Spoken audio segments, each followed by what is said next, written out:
I caught the CrossFit bug in terms of training. Here's a new training system that's challenging me, a 10-year athlete who's been training. Like, this is next level. And I was just like, I got to be involved in that. That is where I need to go. Not the method, like this isn't the thing that's going to change everyone's life necessarily, but I was like, that's the environment I need to be in. If that environment had been in Columbus, Ohio, I'd still be a doctor to this day, but it wasn't. And so I was like, no, like I am broken as a human. I feel down. I feel lost. I need to step back from this and I need to go and plant myself in that kind of community, because if I'm surrounded by that energy and the quality of people and conversations, I know I'm going to thrive and I'm going to figure something out. An entrepreneur straight out of New York City, Michael Chernow was cracking.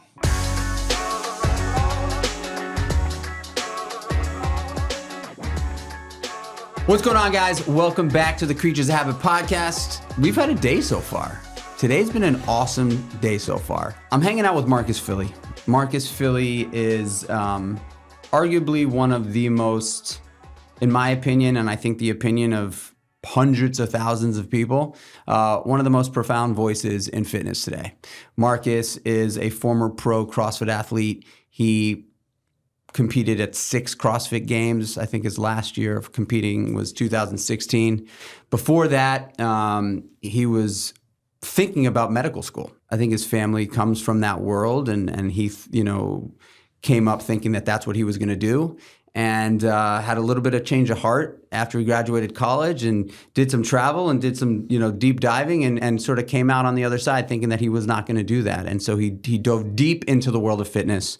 And in 2016 decided that he was going to switch it up again and stop competing in CrossFit and really sort of put his targets on helping people be better in general. Learning that through his CrossFit journey, there's a lot of pain and a lot of suffering, and a lot of injury. And he created something called Functional Bodybuilding, which is a coined term known, globally, something that he created, which I think is probably just about the best kind of training you can do, because it blends CrossFit, bodybuilding, mobility, conditioning, all in one. And it's just, Marcus is the man. I'm really, really lucky to have the opportunity to sit across the table from him. He's also part of the Creatures of Habit team now, so he's on the squad. And I really can't wait to dive in with Marcus. Welcome to the show, dude. Wow, what an intro. I'm ready. I mean, I wasn't ready, but now I'm ready. Let's go. So, dude, first of all, good times this morning. Really good times. Absolutely. We started at 7:30. Yeah. Well, I started at 2:55. That was my call time. Wake up, get on a plane, come down to LA. But yeah, great morning so far. Yeah, I called you up last week and I said, hey, you think you can make it down to Los Angeles? And you were like, let me see if I can move a couple of things around. And you literally pushed back a dinner reservation, and you're going to be home for dinner tonight. And we're going out to dinner with our friends at 6:30 reservation. So yeah, packing a lot in one day. I actually didn't even tell my kids that I was coming down to LA because I was like, I'm not going to be gone. They're not going to even know I'm gone. So should I even talk about it? Because they get worked up a little bit when parents are going to be out of town. But yeah, quick turnaround.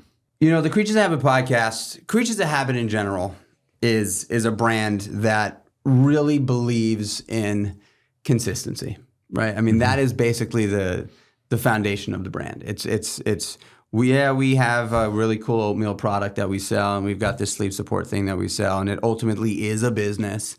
But at the end of the day, what I've been able to do is really take the learnings that I've had over my journey and distill it down to basically one key to success. And I don't mean financial success, although that could be a byproduct. Mm-hmm. I mean key to success and just happiness in life. Mm. And what I found that to be is, and we had this conversation a little while ago, when you find something that works and it feels good for you in a positive way, stick with it.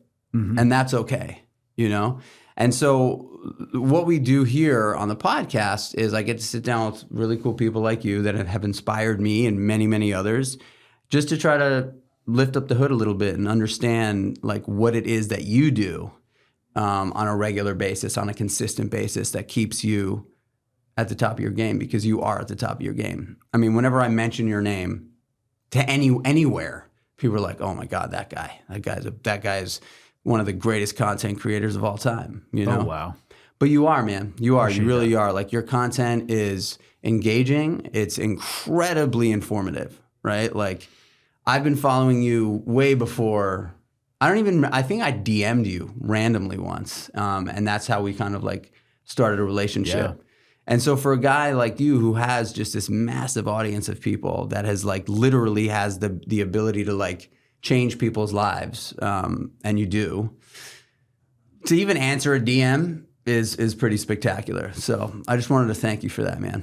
I so appreciate that. And yeah, it's like been 11 years, just over 10 years of posting social media content. And it started out as sort of like an outlet that was just going to allow me to express what was on my mind and just also document my consistency journey in training, because that was an anchor point for me for my whole life, really starting at like 13. But then social media kind of became a way for me to share some of it. And I had a blog, a training blog, a fitness blog that I was writing for years. And one of the, in the about section, I talk a little bit about my history, but then like the final line was like, sharing is what makes the journey. So sharing my experience with others is what makes it more fulfilling for me. And then Instagram comes up and I'm like, oh, here's like a way to sort of do this that doesn't require as much, thought, energy, production as like a blog. And I just transitioned to that in like 2013. I started posting little clips of my training, and I always wanted to share my fitness experience, but break it down in a way that was relatable, because of what I was doing. The actual training was not relatable to most people. I was training more hours than most people would train, with movements and weights and loads and intensity that just weren't relatable to anyone, or to a small percentage of people. But there was always something about training that was relatable to the people I was, that were following me, fans, people that are just interested in fitness. And I always was trying to distill things down to like, okay, what's the lesson from this session that somebody else could take? And that was kind of how I built my platform. So it was always an educational platform. Like, how can I educate people? So for you to say, it's been so educational, that means like, okay, I'm continuing to do the job that I set out to do at the beginning. And of course, as time has progressed and social media has evolved, being educational isn't enough. People can go search for education other places, and they want entertainment, they want engagement, they want to feel connected to the media. So we've had to grow, of course. You did a post actually where you had like a kettlebell, and you were like, you see all these funky movements, and like, really like you could just do these 5 things, right? Yeah. If really all you're concerned about is building muscle and looking good, you can do these 5 things and like never have to worry. But that will get boring at a certain point. And so I think like that post like really sort of distills down the style of training that you do now, which is like, yeah, like these things are going to be a part of it, right? The arm curl, the back squat, the deadlift, but really like you're missing other opportunities to stimulate the muscles in the body. Yeah. If you're not thinking about doing these other funky things. And I have a great experience. Like when I first started doing functional bodybuilding, probably 6 months ago or so, there were just movements that were in the programming that I had not only never heard of, but certainly have never done. And somewhat like simple things that really like threw me for a loop, right? Like one leg RDLs, leg on the wall, whatever that move was. And I was just like, man, it's so cool to be like this far along in my journey and then meet a guy who's doing some really cool shit, and I'm learning like for the first time again. So, I feel like that piece of what you're doing is just super awesome and super fun. And I really do love the functional bodybuilding stuff. Tell us a little bit about your history and where you came from and how you landed here today. Yeah, I mean, my journey starts with like really good upbringing, good childhood. Like I had lots of opportunities. You know, I don't have like a struggle story as a kid. My struggles as like a teenager and as a kid were, you know, sort of like self-imposed anxiety that I dealt with, and I just channeled. You know, my solution to being an anxious child was really get hyper focused on one thing at a time. And sport, which then turned into more of like fitness as the main draw to doing sports. Like I loved the sports I was playing, but I ultimately found out that it was really about the physicality of them that made me excited. And then once training, like lifting weights, became part of the picture right around when I was like 14 or 15, that really like piqued my curiosity. And I just kept training. I don't think I, you know, went a period of 3 months or 2 months or even a month since I was 15 where I wasn't in the gym consistently. It was just always an anchor point for me. And then I got into college, playing collegiate sports. Education focus was biology, physiology, nutrition. These were things that I was curious about, mainly because I felt like I could take information from that and apply it to like my own pursuit of fitness. And then it became this like, oh, well, there's a way to be healthy. There's a way to change your body. There's a way to be more athletic by combining knowledge and science with hard work and training and consistency.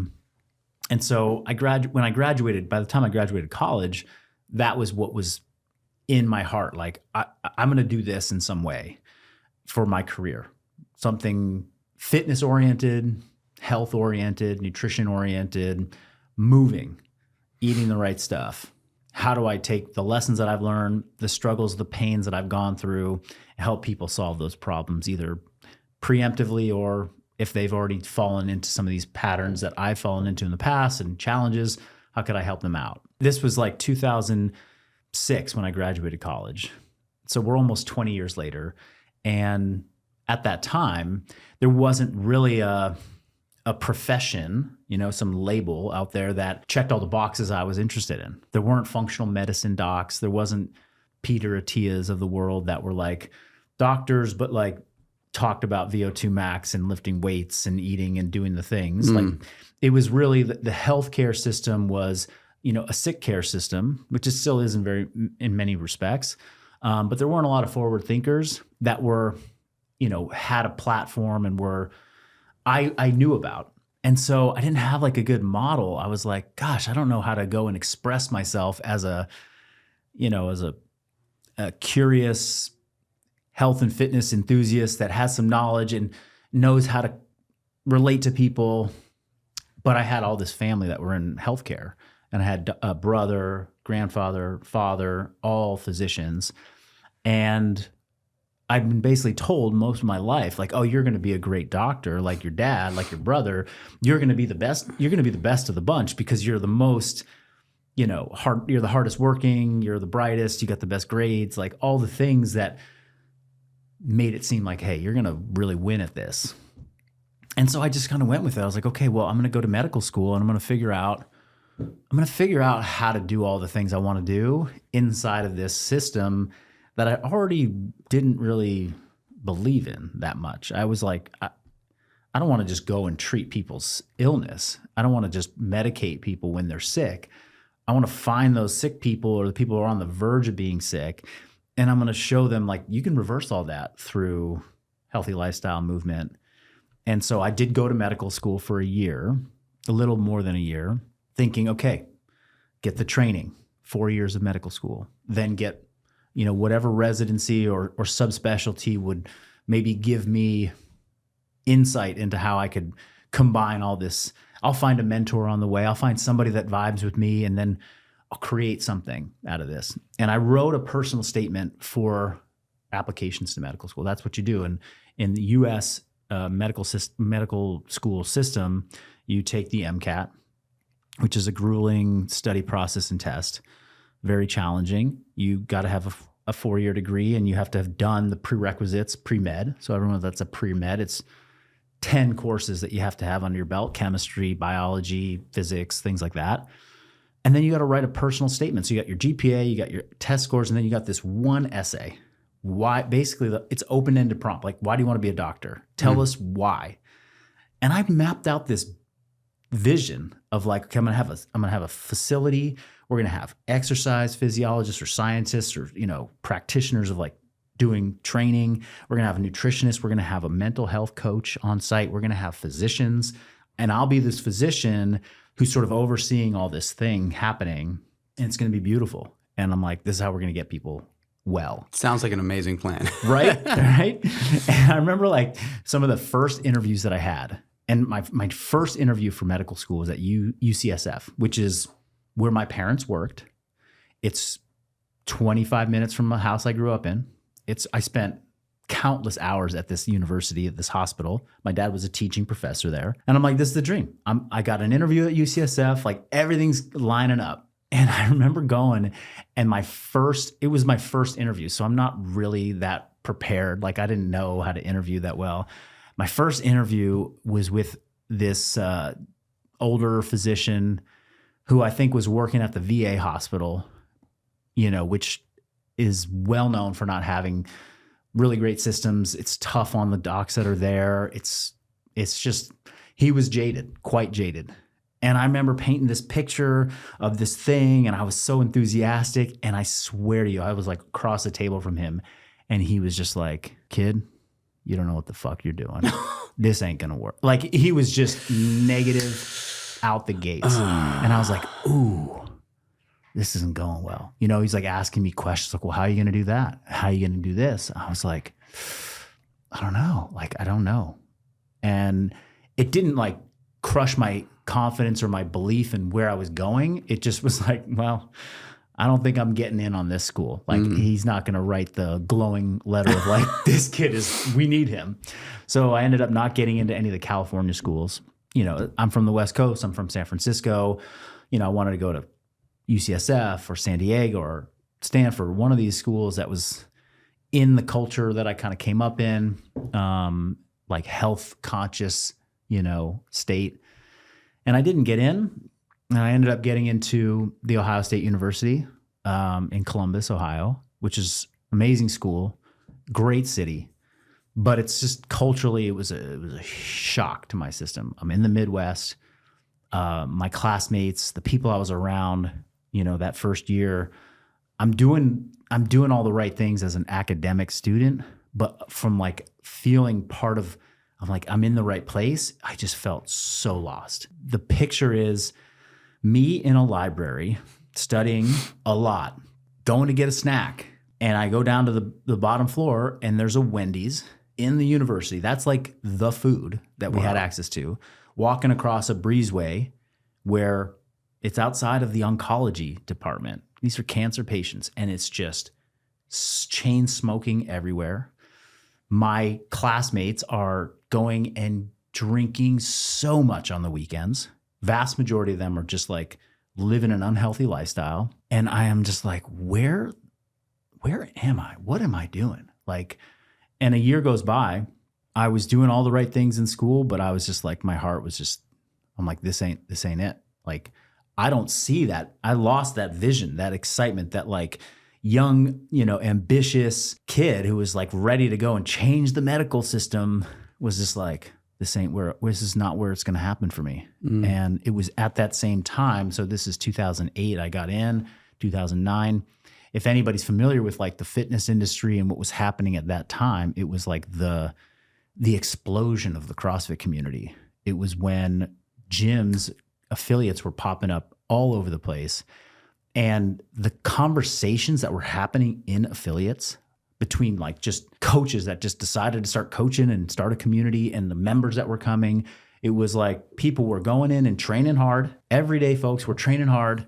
They were talking about the paleo diet. They were talking about, getting better sleep. Like they were talking about the things that can really impact and have a huge, make a big change in your health and well-being. And I was kind of I caught the CrossFit bug in terms of training. Here's a new training system that's challenging me, a 10-year athlete who's been training, like this is next level. And I was just like, I got to be involved in that. that is where I need to go. That's the environment, not the method. Like, this isn't the thing that's going to change everyone's life necessarily, but I was like, that's the environment I need to be in. If that environment had been in Columbus, Ohio, I'd still be a doctor to this day, but it wasn't. And so I was like, no, like, I am broken as a human. I feel down. I feel lost.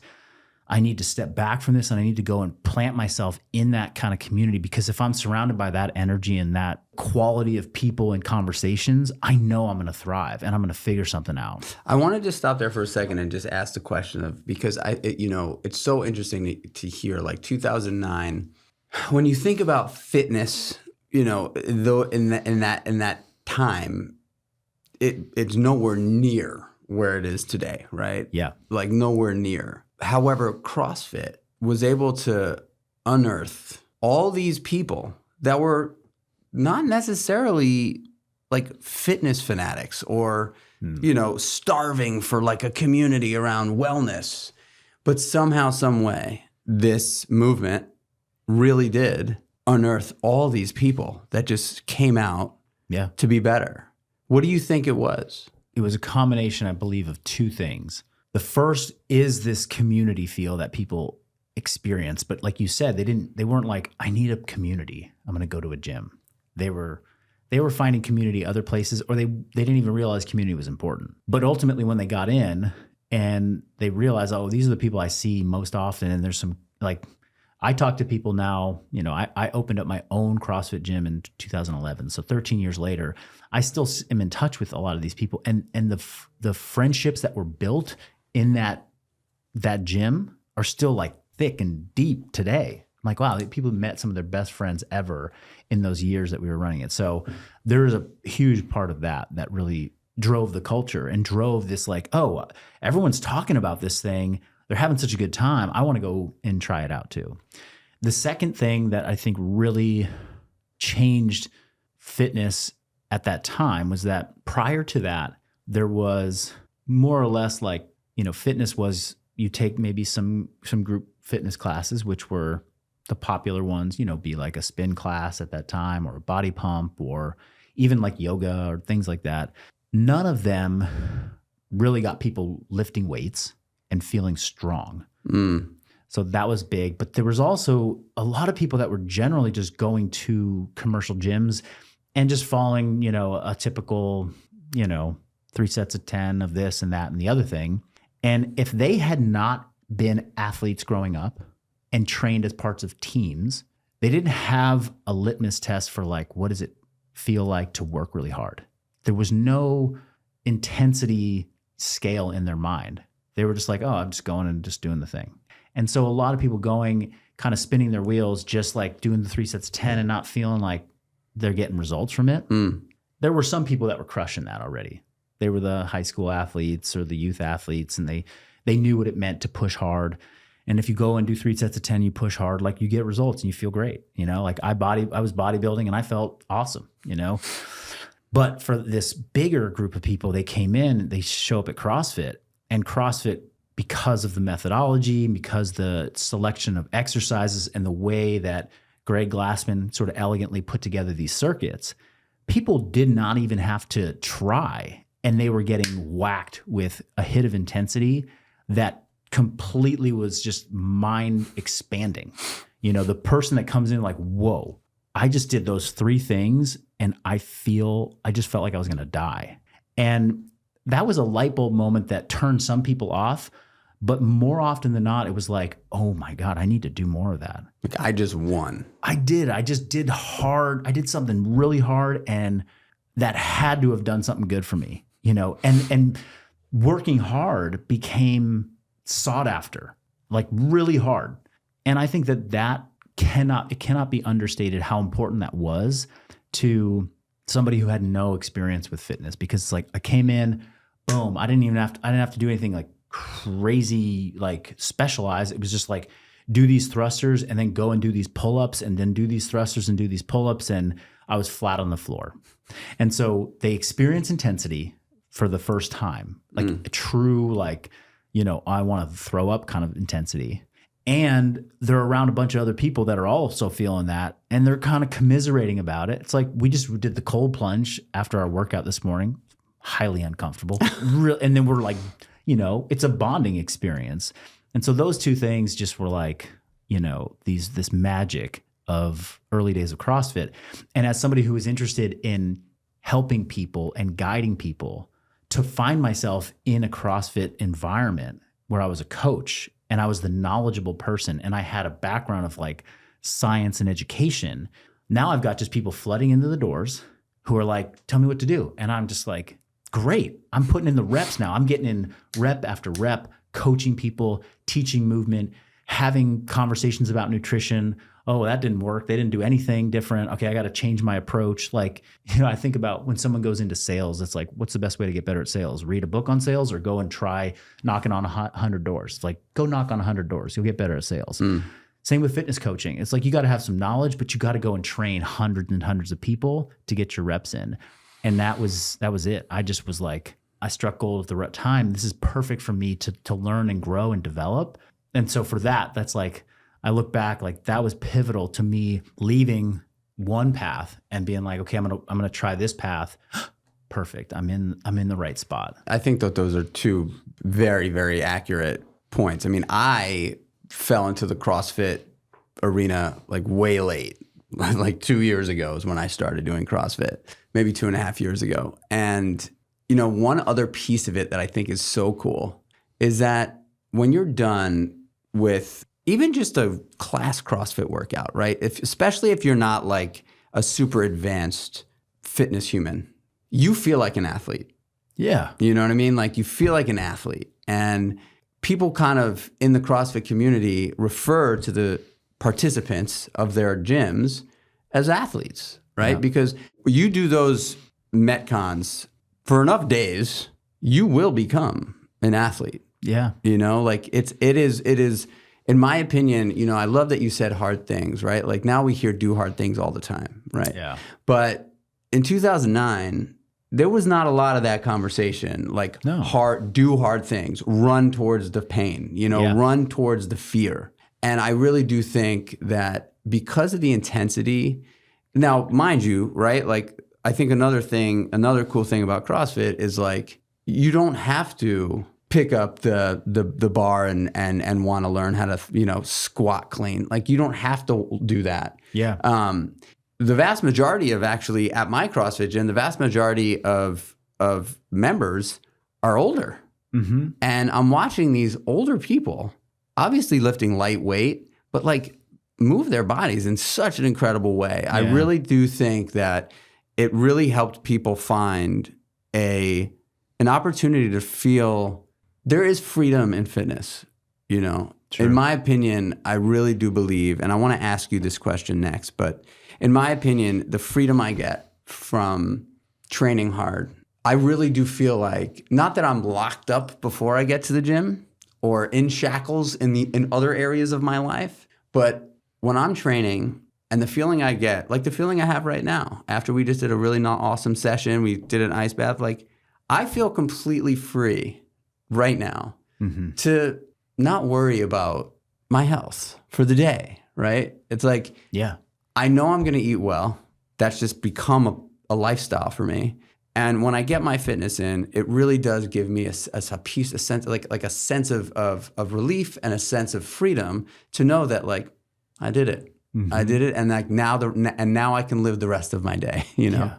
And I think that's what I want for any of my customers or anybody out there, whether they pay me for programs or coaching or not. Like I want them to feel like they can anchor part of each of their day in a movement practice that is hard and challenges them and doesn't detract from the rest of their day.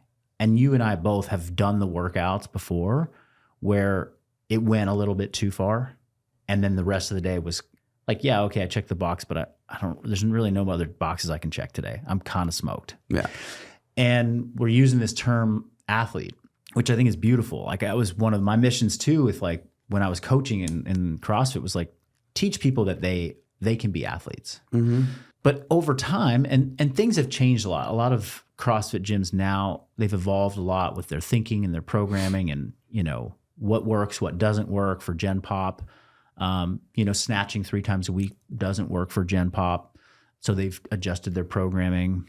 But something about the term athlete, if you think about true athletes, people competing in the highest levels of sport or, that are dedicated to team sports, one thing that's a requirement of being an athlete is not just the time you spend in the gym, it's the time you spend out of the gym, how you recover, how you eat, how you nourish yourself, how you sleep, how you rest, all the things that happen behind the scenes to allow for that real hard effort and intensity in the gym.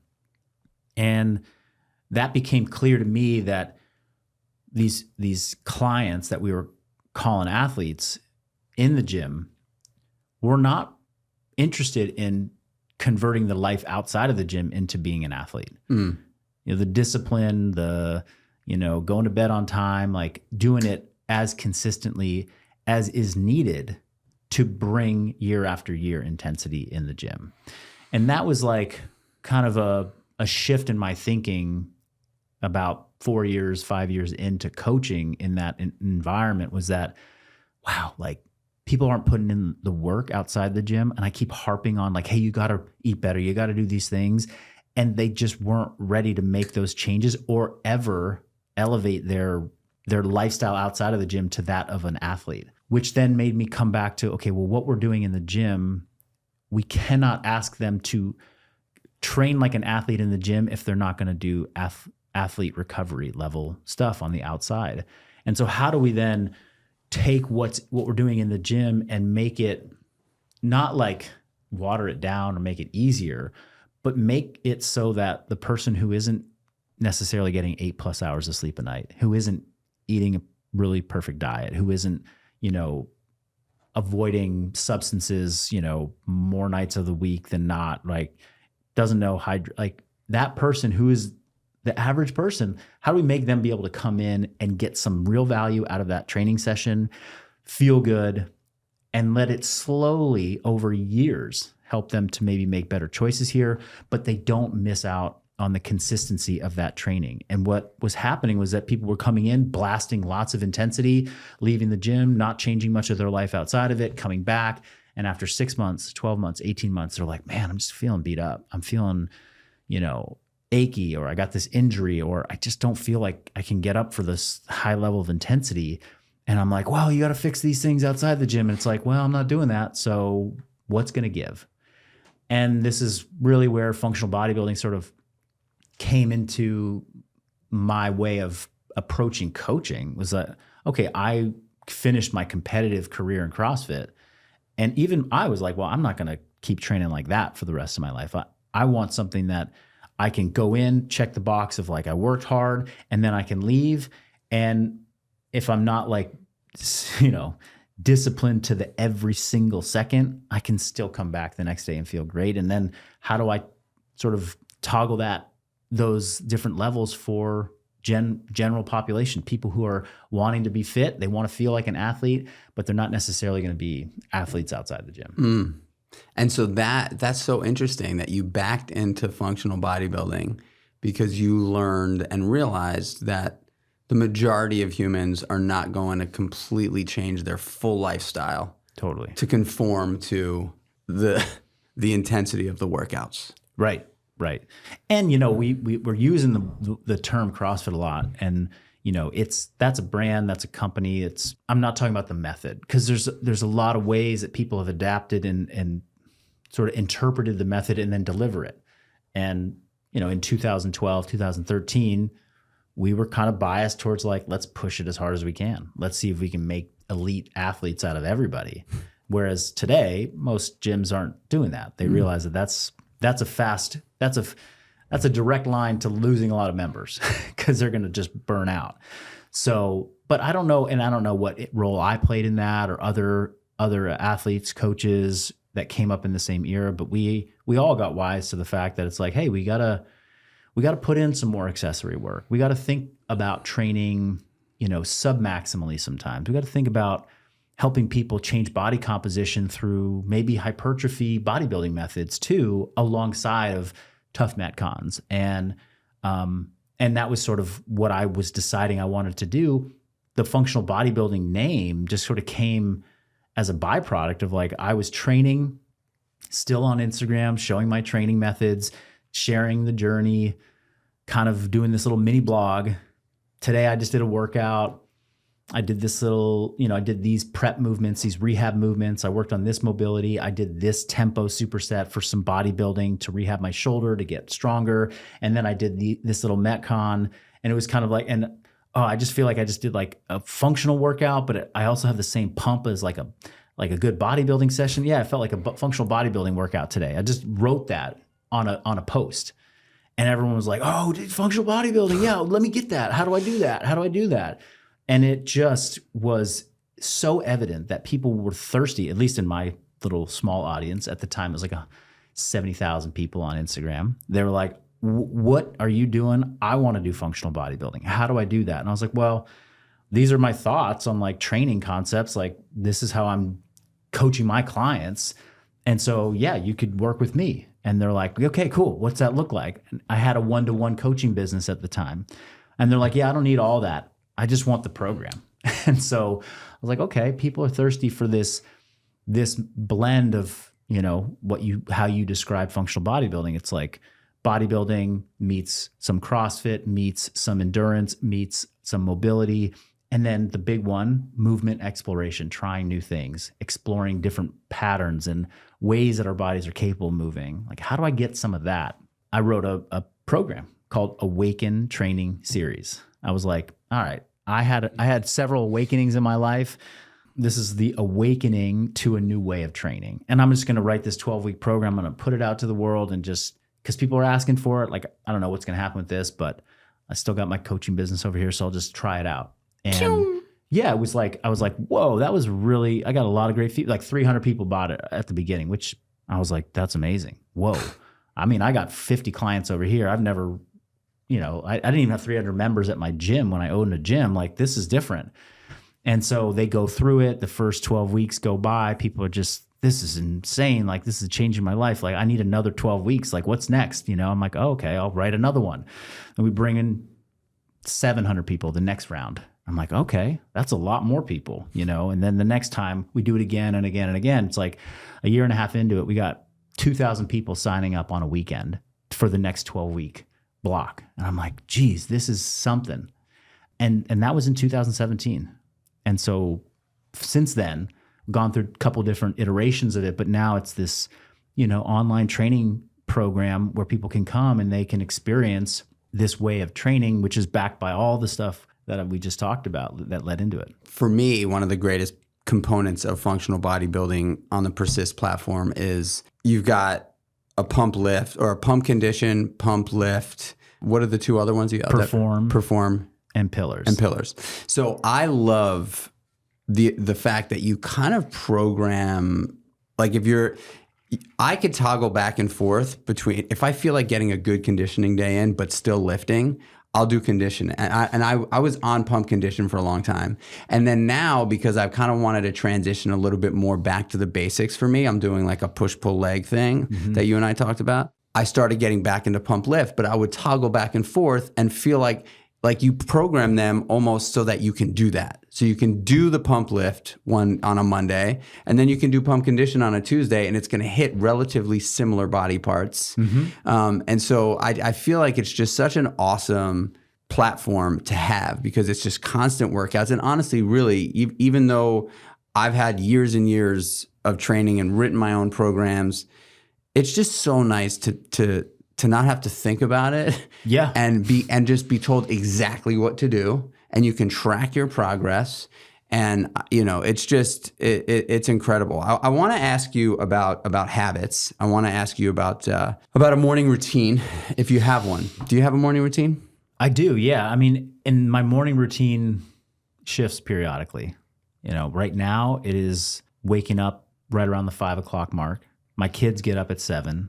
So several days a week I'm up and out of the house before they're up. But even the days that I'm at the house with them, I like to get some time in before the house is stirring and before the kids need me and before anybody really needs me. So I've been an early morning guy for years. But it's up, it's go and have a little espresso when I get up. If could be decaf, it could be caffeinated, one of the two. I love my little coffee setup in my kitchen. I got a nice espresso machine. I nerded out on coffee for years. Deep dive in COVID. That was my COVID habit. And then from there, it's shower, dressed, on the treadmill, walking. And I walk on the treadmill so that I can stay in the house if anybody needs me.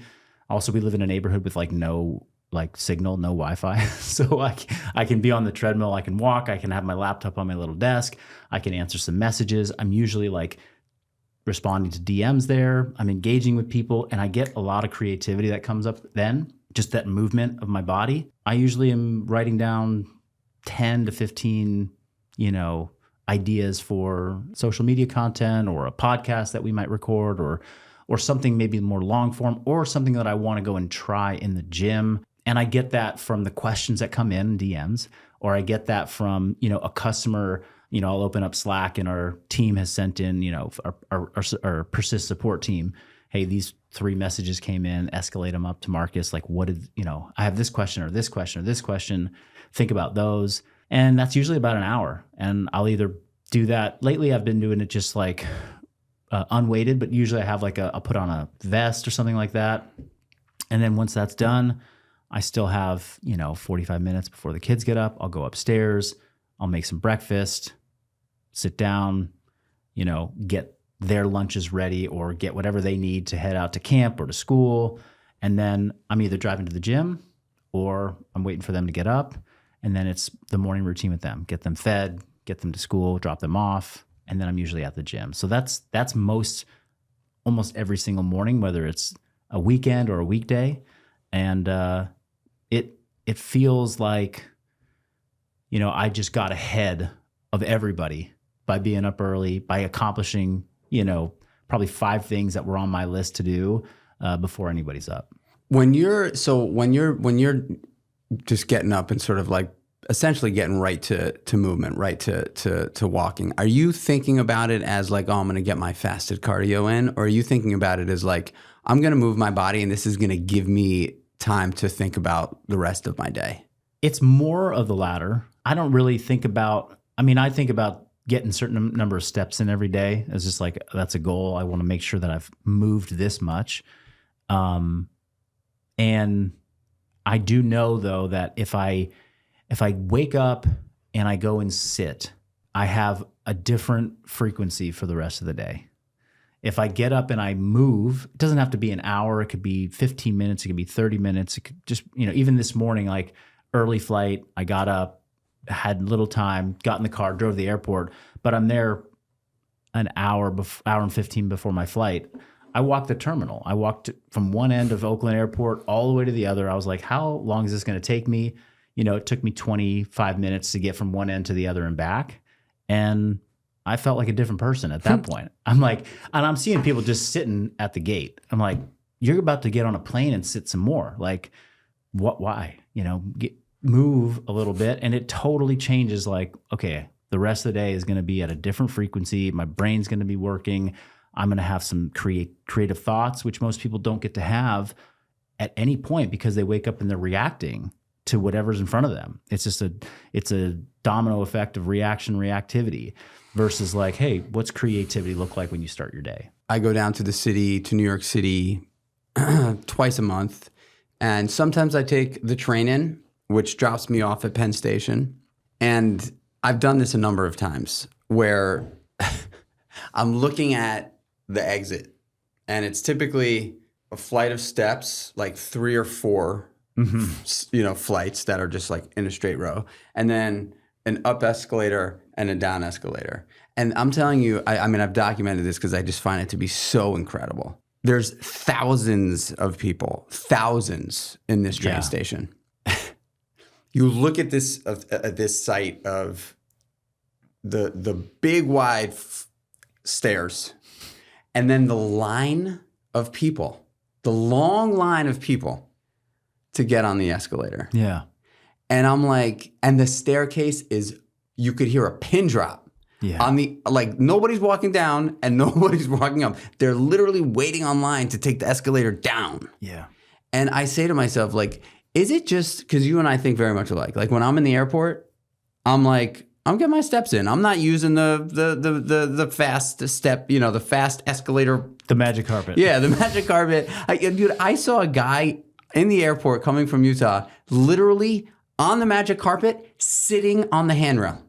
Nice. And I was just like, man, like, so even that thought of like, some people would say, hearing that come out of your mouth, hearing this come out of my mouth, like, I want to move my body. Mm-hmm. I enjoy moving my body. It makes me feel good to move my body. Mm-hmm. I love making sure that I get over 10,000 steps a day. It just makes me feel good. The act of getting the steps and also knowing that like, booyah, did it. Yep.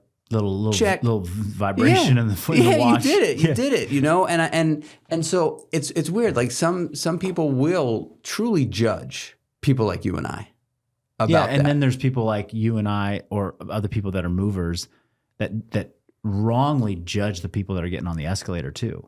I feel like it's something I learned, I think, in my like kind of post-college spiritual quest. Nobody came out of the womb like evil, bad. Like we all came out of this in the same way, right? We all love. It's the predominant, force driving us. We wanted to move. Kids, you see them, they want to move. They don't think about like, I got to get my steps. They're just like, I'm going running. I'm going to run over there. Like it's just wired into us. And all of that gets it can get enhanced as you grow, but for most people, it gets just sort of like constricted and constrained. Love turns into fear. Desire to move turns into seeking comfort and seeking less movement. And that's not anyone's, internal drive. It is like fed to them as like, this is what you should do. You should be afraid of everything. You should take the easy way. Look I've just developed this thing. It's so sexy and it's going to make your life easier. Okay, easier, but less active. And at times early on in my like health journey, I'd get off track and, you start eating the thing that's not good. And then that turns into the next thing. And then next, you're like, oh man, it's so hard to get back on track. Like I've had that experience many a time. I know how hard it can be for people. And so the hordes of people taking the escalators, it's just like, they've been blinded by this opportunity that's there when they take the steps, and I'm not excited to take the steps every time. Sometimes I'm like, damn, my legs are like, I don't want to walk. I'm walking the steps. I'm going to do the thing. Most days I'm like, I want to get my steps in. I want to move, but I can recognize that we live in a culture, at least Western culture, where everything is guiding you towards the escalator. Everything is guiding you towards the easier thing. And it does take a lot to like overcome that inertia to get people moving. It's very, very hard. And so I hope people see this and they're like, oh, I want to start to move, but the people that are stuck on the escalator, they're not necessarily looking and trying to find media sources like this to like get inspired. Like they're scrolling their phone and looking at things that are fear-based and looking at, what's the next device or thing that I can buy that's going to make my life even easier and have to move less. And, that guy that was sitting on the escalator, it's like, I think about the roller bags that have like seats built onto them. It's like, oh, that's a great hack. I want to have that. Right. And nobody is thinking 4 steps ahead of like, oh, if I get that, then I'm much less likely to stand up and walk and move. Right. That's just not patterned into people's thinking. It is into ours. And so that's where I want to try and, one of my, certainly a mission for me is like, I was very, very appealing to the really fit, like the fit audience. Like CrossFitters wanted more from Marcus Philly. You're all crushing it already. Like you want to just optimize more. You want to have a training approach that will help carry you even further in life. But it's like this other group that just is not fitness focused. So much larger. So big. And I've kind of in the last couple years really started to think like, what does that person need to hear? They don't need to hear about the 5-day a week, like crush yourself program. It's like, hey, let's get you in the gym 2-3 days a week, do a full body lift, and then try and walk 8,000 to 10,000 steps. That alone is a massive upgrade for so many people. Take the stairs.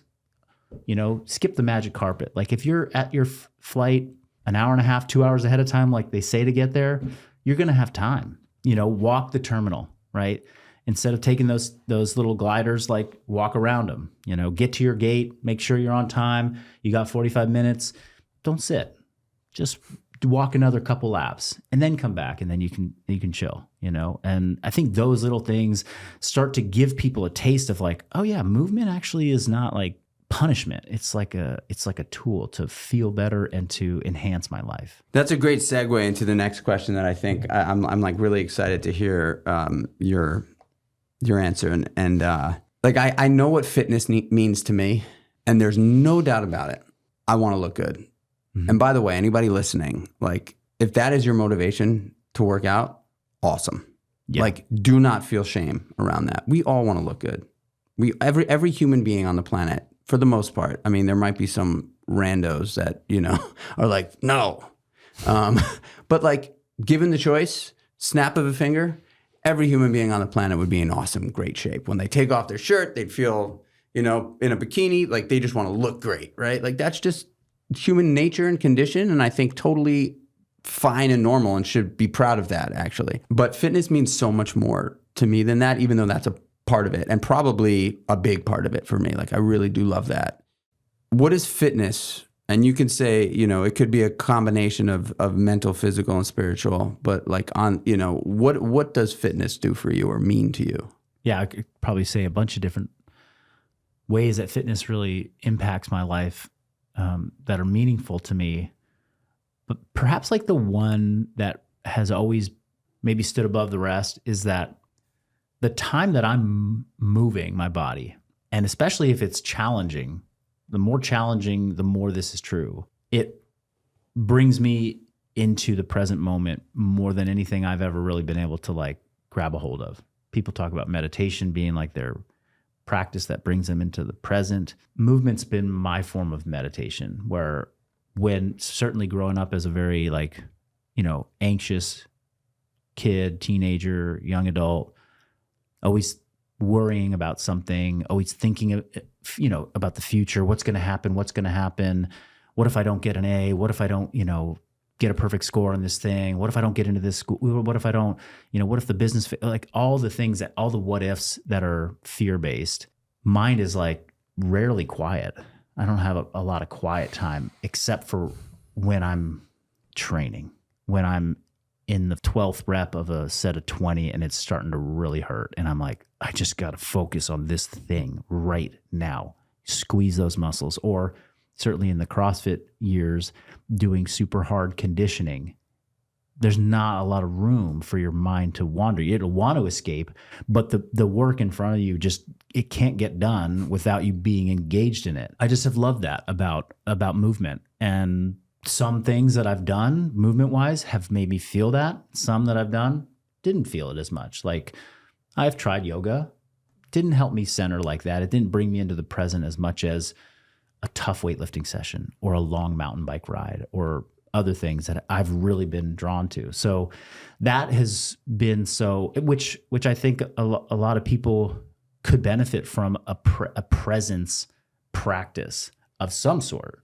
And it doesn't have to be fitness, but man, if it is fitness, if it is training, if it is exercise, then not only are you getting this mental benefit of like calming your thoughts and quieting your mind, but you're also getting the physical benefits that come from it too, which, improved musculoskeletal health and strength and cardiovascular health, which, all are going to add to this daily feeling of like, I feel a little bit better than without it.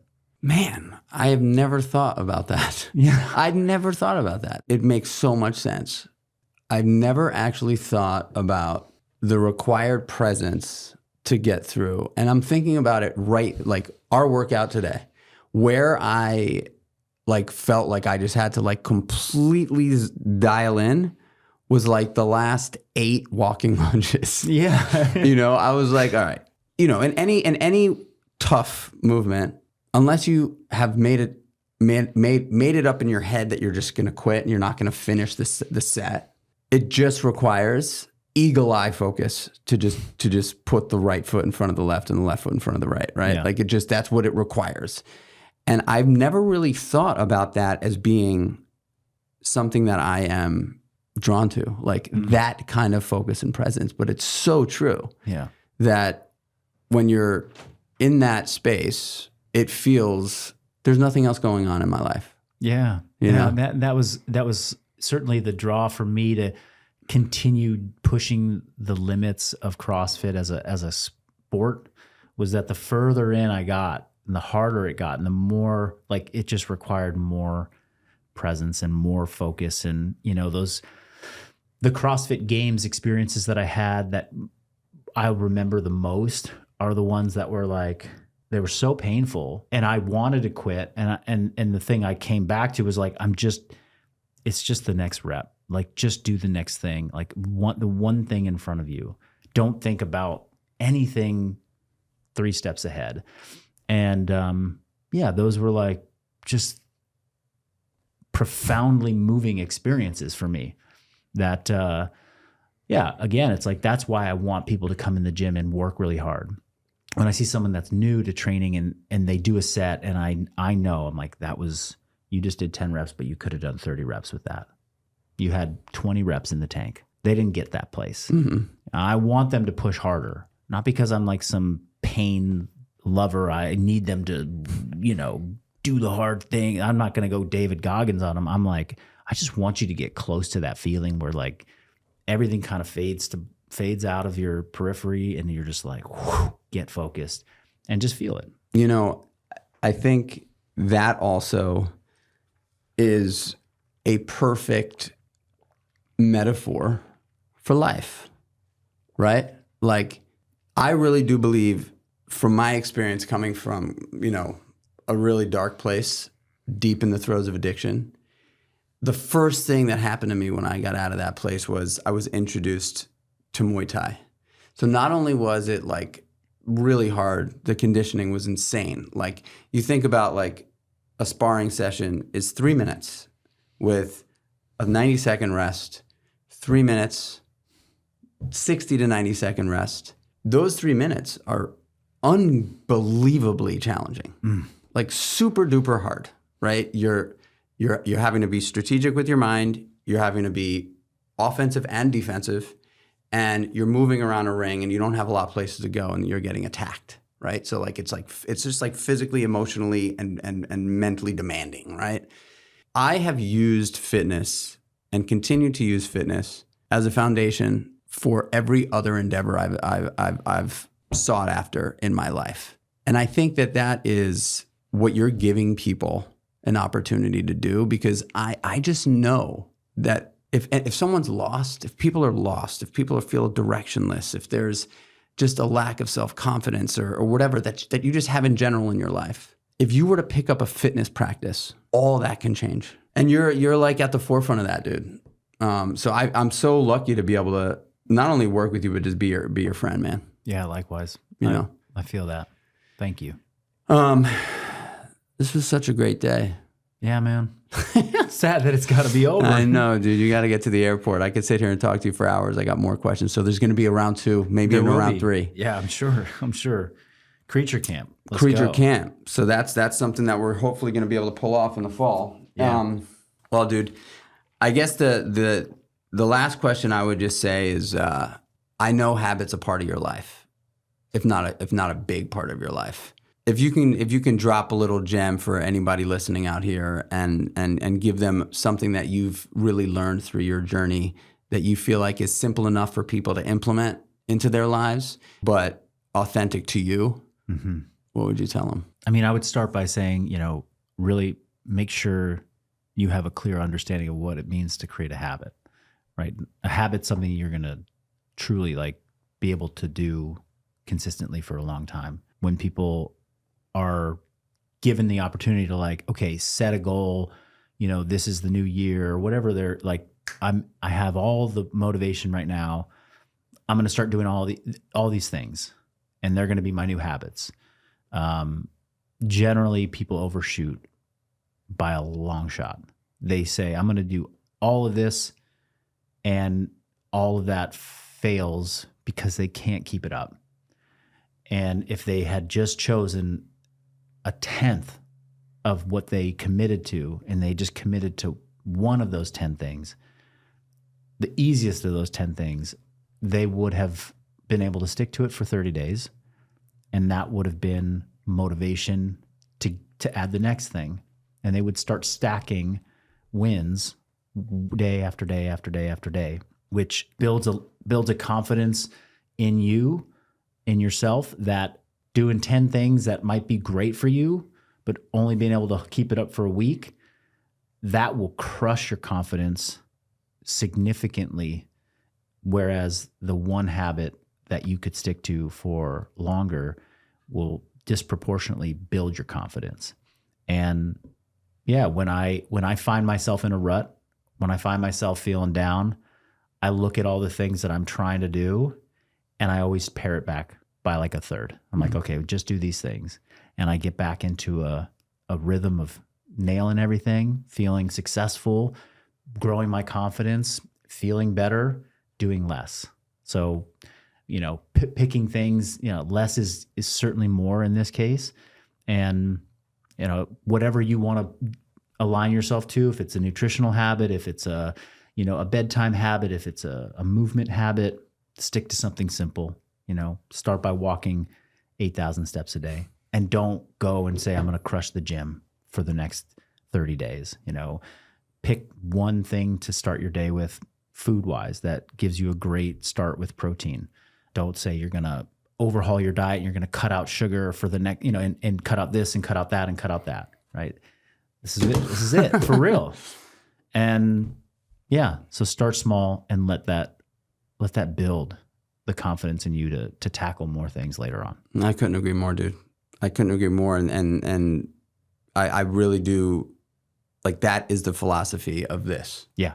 Like, that's why it's like, hey, that's why I'm here for sure. It's like, you can tell yourself, if you're trying to make a change, that you're going to that's it. You're eating healthy from now on. Yeah. No more sugar, no more bread, on no Monday more pasta. It starts. On that's Monday it. Yeah. If you just start with one meal, that was literally the philosophy behind this. I was like, hey, I'm not going to be able to make people change their full-on nutritional, years and years of nutritional habits from not so awesome to awesome. But if I can give them one meal to start their day, the chances of them making better decisions throughout the rest of the day over time will be great. Yeah. And so I think that's absolutely right, dude. I think, it's like, start with one. And that's, last example, like, I recently just started running again, and I'm following this watch that's trying to build my base. It's telling me to run at like 10.5-minute miles. Yeah. Which is slow. Yeah. It's slow. And in my mind, I'm like, no, I want to run 8-minute miles.